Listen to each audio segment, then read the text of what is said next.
고환의 통증이 있다든지 아랫배 통증, 심한 경우에는 수년간 약을 먹어도 좋아지지 않는 경우가 있습니다. 이럴 경우에는 허리만 아픈 것이 아니고 생식기 주변의 통증이 나타나게 됩니다.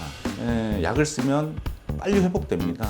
남성들의 생리통이라고 할까요? 남성들이 겪는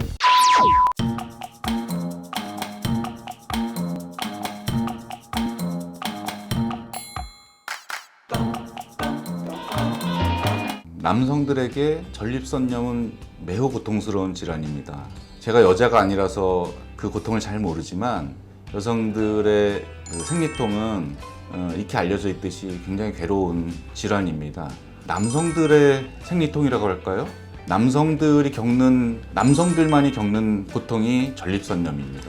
이런 골반 주변의 통증이 24시간 내내 몇 개월, 몇 년이 지속된다면 얼마나 고통스러울까요? 전립선염은 여성들이 겪는 질염과 같이 매우 흔한 질환입니다. 아주 가볍게 겪는 분들까지 포함하면 남성들의 한 70%는 전립선염을 경험합니다. 심한 경우에는 수년간 약을 먹어도 좋아지지 않는 경우가 있습니다.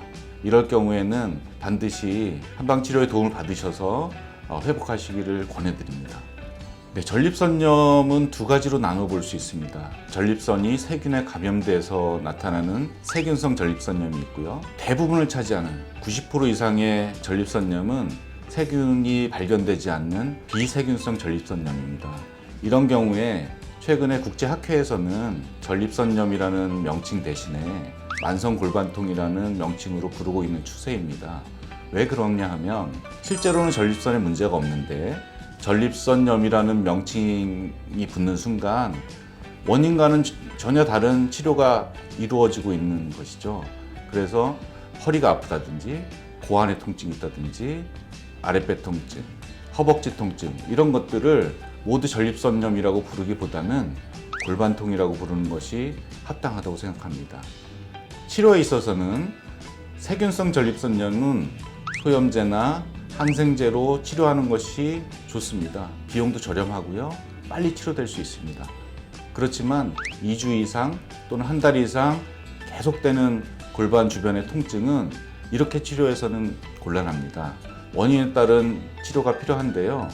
골반통의 원인은 냉증, 어혈 또는 순환이 잘 안 되는 문제가 있습니다. 이런 경우에는 아무리 항생제나 소염제를 쓴다고 해도 좋아질 수가 없습니다. 왜냐하면 몸의 내부적인 상황이 좋지 않기 때문입니다.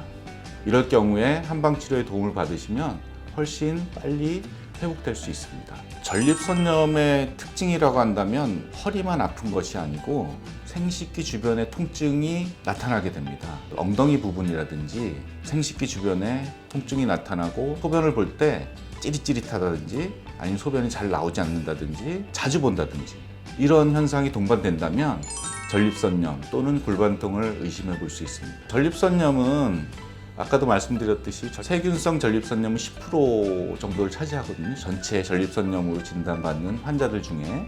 그럴 경우에는 원인이 분명하기 때문에 약을 쓰면 빨리 회복됩니다. 그걸로 끝입니다. 더 이상 지속되지 않습니다. 그렇지만 그런 원인이 밝혀지지 않은 전립선염의 경우에는 실제로는 전립선염이 아닐 수 있습니다. 다른 방향으로 생각해 보셔야 됩니다.